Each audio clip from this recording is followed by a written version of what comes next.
ध्यान साधना शिविर में धम्मचारी विवेक रत्न जी ने बताया शिविर का महत्व। पूजा वंदना के साथ शिविर प्रारंभ हुआ और उसके बाद धम्मचारी विवेक रत्न जी ने शिविर के बारे में बताया।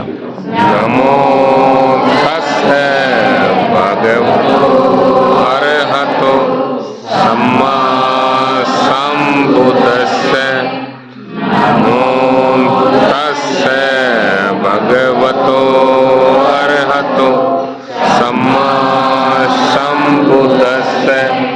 नमः शरणं गच्छामि धम्मं शरणं गच्छामि संघं शरणं गच्छामि तुभ्यं बुद्धं शरणं गच्छामि द्वितीयं धम्मं शरणं गच्छामि तुभ्यं संघं शरणं गच्छामि तृतीयं बुद्धं शरणं गच्छामि तृतीयं धम्मं शरणं गच्छामि तृतीयं संघं शरणं गच्छामि। पाणिपाता वेरमणि सिक्खापदं समादियामि।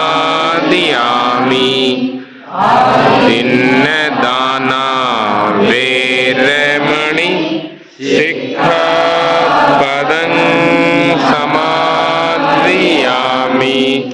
कामेषु मिथ्याचारा वेरमणि सिक्खापदं समादियामि। मूसावादा वेरमणि सिक्खापदं समादियामि।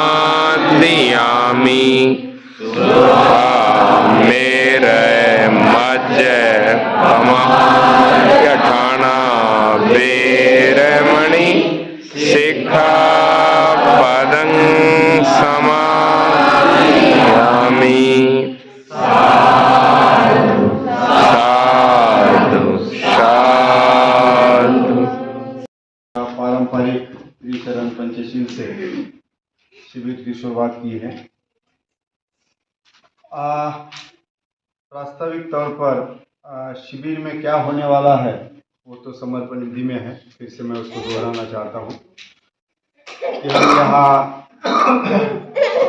ध्यान साधना के अभ्यास के लिए आए हैं। हम यहाँ पंचशील के पालन के लिए आए हैं। हम यहाँ अभ्यास के लिए आए हैं, चिंतन के लिए आए हैं। और दूसरी बात जो है, आपस में मैत्री बढ़ाने के लिए आए हैं कि हमारे आपसी संबंध जो है वो मैत्री के साथ निर्माण हो और हमारी मैत्री दिन ब दिन बढ़े, उसके लिए हम यहाँ आए हैं। यह इस शिविर का प्रमुख उद्देश्य है। अब मैं महाराष्ट्र से आता हूँ, विशेष तौर पर नागपुर में, जहाँ बाबा साहब ने धम्म क्रांति की थी।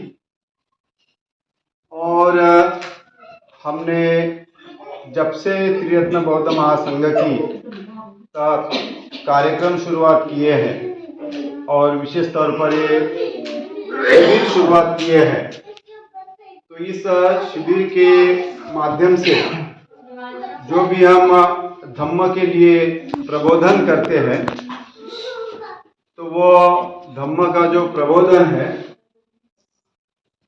वह प्रबोधन विशेष तौर पर हम शिविरों के माध्यम से करते हैं। और शिविर एक ऐसा माध्यम होता है कि जिससे सही में हम अपने जीवन के प्रति अंतर्मुख होते हैं हम कुछ सोचने के लिए मजबूर हो जाते हैं और परिणाम स्वरूप हम अपना पुराना जीवन, पुराना रहन सहन छोड़कर हम जो बौद्ध जीवन है और बौद्ध जीवन का जो रहन सहन है उसको अपनाने के लिए प्रेरित होते हैं। तो उसके लिए ये शिविरों का खास तौर पर आयोजन होता है और शिविरों से वही परिणाम होता है। आपके जैसा ही मैं 2 दिन के लिए शिविर में हिस्सा लिया था 87 में। उसके पहले भी मैं नागपुर में रहने वाला था, तो मुझे काफ़ी प्रवचन सुनने को मिलते थे, भिक्षुओं के सुनने को मिलते थे, लीडर लोगों के सुनने को मिलते थे। लेकिन 1 घंटे का 2 घंटे का प्रवचन आया, हाय हेलो हो गया, गप्पा हो गई, भूल गए, किताबें पढ़ी, भूल गए। लेकिन जो एक अंतर मन पर प्रभाव होना चाहिए वो प्रभाव कभी नहीं हुआ। जो प्रभाव इस शिविर के माध्यम से मैंने अनुभव किया और वो 2-2.5 दिन के शिविर ने मेरे जीवन को पूरी तरह से बदला है। और एक ही मेरी अकेले की बात नहीं है, यहाँ जितने भी हम 5 लोग बैठे हैं उनका जीवन इसी तरह से हुआ है शिविरों के माध्यम से। किताबें बहुत है बौद्ध धर्म की, पूरे लाइब्रेरी की लाइब्रेरी भरी पड़ी हुई है। कोई भी किताब पढ़कर बौद्ध आचरण सीखता नहीं।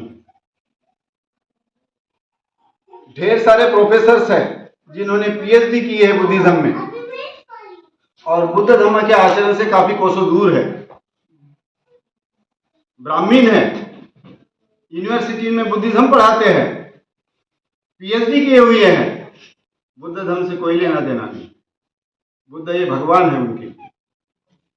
तो कहने का मतलब ये मैं बताना चाहता हूं कि ये शिविर जो होता है, ये शिविर मानवीय जीवन के एक सोच को बदलने के लिए, मानवीय जीवन के व्यवहार को बदलने के लिए बहुत ही परिणाम कारक होता है। लेकिन ये परिणाम कारक तभी होता है जब आप पूरी तरह से इसमें सम्मिलित होंगे, यहाँ के गतिविधि में सम्मिलित होंगे। ध्यान साधना क्या है वो सीखने का आप प्रयास करेंगे, चर्चा कैसी करनी है वो समझने का प्रयास करेंगे, चर्चा के माध्यम से बुद्ध प्रिंसिपल क्या है, बौद्ध जीवन क्या है वो समझने की कोशिश करेंगे।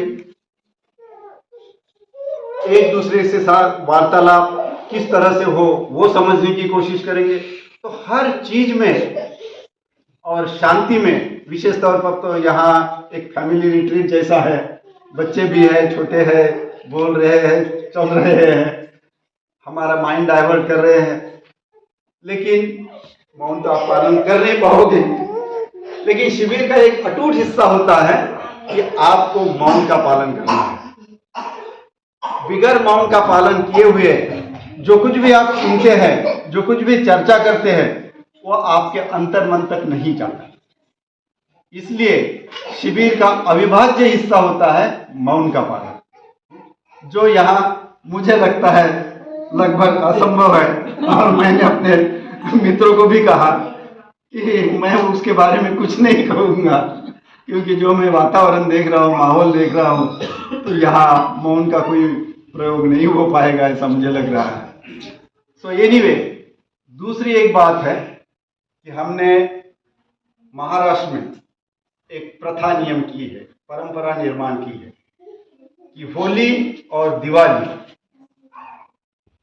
जिस धर्म से हम पहले थे और जिस धर्म से हमारे माँ बाप थे, उस धर्म को छोड़कर हम यहाँ आए, उसी त्योहारों के माहौल में हमारा जीवन न बीते, इसलिए इस समय हम हमेशा शिविर रखते हैं 7 दिन का।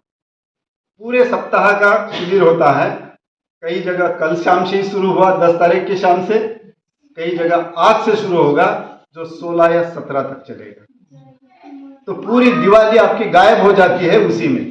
दिवाली की याद भी नहीं आती, फटाके की भी याद नहीं आती, पीठ पेढ़े बांटने की और खाने की भी याद नहीं आती। तो हम अपने बुद्ध धर्म के अभ्यास में रहते हैं, हमारा इर्द गिर्द का माहौल भी उसी में रहता है। रिश्तेदार भी आने वाले हो तो उनको कहे कि दिवाली में मत आओ, बाद में आ जाना मिलने के लिए, कभी छुट्टी ले लेना तो धूप काले की छुट्टी में आ जाना। और आना हो तो हमारे साथ शिविर में चलना पड़ेगा। तो आने हो तो हमारे साथ आ जाए, नहीं तो फिर बातें करने के लिए और मिठाई खाने के लिए और हमसे मेहमान नवाजी करवाने के लिए मत आना। तो इस तरह से हमने एक माहौल बनाया है। होली के वक्त भी वही होता है, बहुत बड़ा त्योहार मनाया जाता है होली का। उस वक्त भी हम शिविर रखते हैं 3 दिन का, कम से कम 3 दिन का, तो भी 5 दिन का हो तो अच्छा ही है, लेकिन 3 दिन का तो होता ही है। तो इस तरह से हमने जो बाबा साहब ने 22 प्रतिज्ञा दी है, हिंदू धर्म से पूरी तरह से नाता तोड़ने का। आपको बौद्ध बनना है तो हिंदू धर्म से, हिंदू धर्म के रीति रिवाजों से अपने आप को पूरी तरह से अलिप्त करना है। दोनों डगर पर पांव रखते हुए चलोगे तो गिरोगे, ना इधर के रहोगे ना उधर के रहोगे। आप हिंदू हो तो हिंदू बन के रहो, बड़े खुशी से जियो, आपकी मर्जी। आप बौद्ध हो तो बौद्ध बन के रहो और बौद्ध बन के जियो और एक आदर्श पेश करो। तो दोनों में फर्क है और दोनों जीवन बहुत जमीन आसमान का अंतर है। तो इसको समझने के लिए ऐसे शिविरों का हम आयोजन करते हैं, हर साल करते हैं। पिछले 40 सालों से हमारा वो उद्योग चालू है और हम उसमें बहुत अच्छी तरह से, महाराष्ट्र में तो भी अभी कार्यरत हो गए हैं, अन्य प्रदेशों में भी हम कोशिश कर रहे हैं हमारे एलुमनाई के माध्यम से। और इस शिविर का आयोजन करने के लिए कमल, तरुण, विनोद और अन्य उनको साथ देने वाले कई लोग हैं, जैसे यहाँ सामने बैठे हुए भी हैं। तो जिन्होंने भी उनको साथ दिया, उन सभी का मैं बहुत बहुत अभिनंदन करता हूँ कि आपने इस दिवाली के माहौल में यहाँ शिविर रखा है। बहुत खुशी की बात है। बहुत अच्छा परिसर भी चुना है, शांत निवांत है, यहाँ कोई फटाकों का आवाज़ नहीं आएगा, आपको पता भी नहीं चलेगा कि दिवाली कैसे ख़त्म हो गई है। तो इस तरह से हम यहाँ कुछ अलग करने जा रहे हैं। यह जो शिविर है, इस शिविर में नाम दिया है धम्म क्रांति शिविर का, लेकिन इस शिविर में आपको झेरॉक्स शायद मिल जाएगी, लाने वाले थे। तो हम बाबा साहब ने जो बुद्ध और उनका धम्म ये ग्रंथ लिखा है, उस ग्रंथ में जो सारनाथ में आगमन और बुद्ध का पहला प्रवचन है, उसमें से सेक्शन 2 और सेक्शन 3, केवल ये 2 ही सेक्शन का हम अभ्यास करने वाले हैं, उसी को समझने वाले हैं। केवल 3 पन्ने हैं, तो 3 पन्नों को हम पढ़ेंगे और समझने की कोशिश करेंगे कि बुद्ध धर्म क्या है और बाबा साहब हमको क्या समझा रहे हैं। जैसा का वैसा, बुद्ध के जैसे के वैसे शब्द उसमें नहीं है। बाबा साहब ने की हुई परिभाषा है, बाबा साहब ने किया हुआ भाष्य है उस सूत्र पर, और उस सूत्र को बाबा साहब ने अपने भाषा में भाष्य करते हुए हमारे साथ पेश किया हुआ है, जो हमारे लिए एक प्रमाण ग्रंथ है। और उस प्रमाण ग्रंथ के कुछ अंश को हम आने वाले 3 दिन में समझने की, जानने की हम कोशिश करेंगे कि किस तरह से हो रहा है। तो मेरा आप सभी से नम्र अनुरोध रहेगा कि हमें भले ही अलग अलग बातें रहें, लेकिन यहाँ कम से कम कोई भी तंबाकू या बीड़ी, सिगरेट, पान, इसका सेवन न करें तो बहुत अच्छा है। बहुत अच्छा परिसर है, कंपाउंड के बाहर मत जाइए, वो भी अच्छा है। मुझे नहीं लगता यहाँ कोई शराब पीने आएगा और शराब आपके लिए बाहर से कोई लाके देगा, तो दिवाली के दिन शराब पीने की भी कोई बात नहीं होगी यहाँ। तो इन सारे बातों से, जितनी भी बातें हैं जो हमारे जीवन को गलत रास्ते पर ले जाती है, उन सारे बातों से हम यहाँ लिप्त हैं। और 3 दिन हम कोशिश करेंगे इस तरह से जीकर और अनुभव लेकर कि हमें कैसा महसूस होता है। और जिस वक्त हम यहाँ से जाने की कोशिश करेंगे तो वो महसूस करते हुए जाइए कि हम कैसे जिए, 3 दिन कैसे बिताए, किस तरह से हमने यहाँ रहे, और क्या हमारे अभी सोच बन गई है, क्या हमारे जीवन में हम क्षण भर बदलाव महसूस कर रहे हैं। इन सारी बातों के लिए जो भी यहाँ की गतिविधियाँ होगी, उस गतिविधियों में आपको शरीक होना है, पूरी तरह से शरीक होना है। अब आप सब छोड़ छाड़ कर यहाँ आए। घर में क्या हो रहा है क्या नहीं हो रहा है सब भूल जाइए। किसने खाना खाया किसने खाना नहीं खाया, किसका क्या हो रहा है किसका क्या नहीं हो रहा है, कोई चिंता की बात नहीं। ऑफिस का क्या हो गया है वही बात नहीं, छुट्टी देकर है या छुट्टी है, आज का सैटरडे था, कल का संडे है, और कुछ दिवाली की भी छुट्टी होगी या और कुछ आ जाएगी, रिस्ट्रिक्टेड हॉलीडे वगैरह सब लेकर आप आ गए होंगे, तो कोई चिंता की बात नहीं। तो आप निश्चिंत होकर यहाँ रहिए, सब चिंताओं को भूल जाइए और कोशिश कीजिए बौद्ध जीवन समझिए। तो हम यहाँ बौद्ध जीवन समझने के लिए आए हैं, और बौद्ध जीवन क्या है पारंपरिक तौर की तुलना में, उसको बुद्ध ने इस प्रवचन में बहुत अच्छा समझाया है। हम किस तरह से जीते हैं और किस तरह से जीना है, इसका फर्क आप महसूस करने की कोशिश करेंगे। और यदि फर्क महसूस होता है तो फिर आप सोचिए कि वो अच्छा है कि ये अच्छा है। जो भी आपको अच्छा लगता है उसके अनुसार आप जीने के लिए मुक्त है, आपके ऊपर निर्भर है। कोई किसी भी तरह से कोई जबरदस्ती नहीं, कोई किसी भी तरह से कोई डर की बात नहीं, कुछ भी नहीं। सो बुद्धिज्म, बुद्ध की शिक्षा बहुत सीधी सादी, और आपके ऊपर निर्भर है कि आपको क्या करना है। आपको पटे, आपके समझ में आए, आप उपयोग में लाइए। आपको नहीं समझता है, आपके समझ में नहीं आता है, आप पुराने तरह से जीना चाहते हैं, आपकी मर्जी। तो इस तरह से हम आने वाले 3 दिन तक इस अभ्यास सत्र में रहेंगे, इस शिविर में रहेंगे। तो मेरा आप सभी से बहुत बहुत अनुरोध है कि इसका आप अच्छे से लाभ उठाइए, और जो भी इन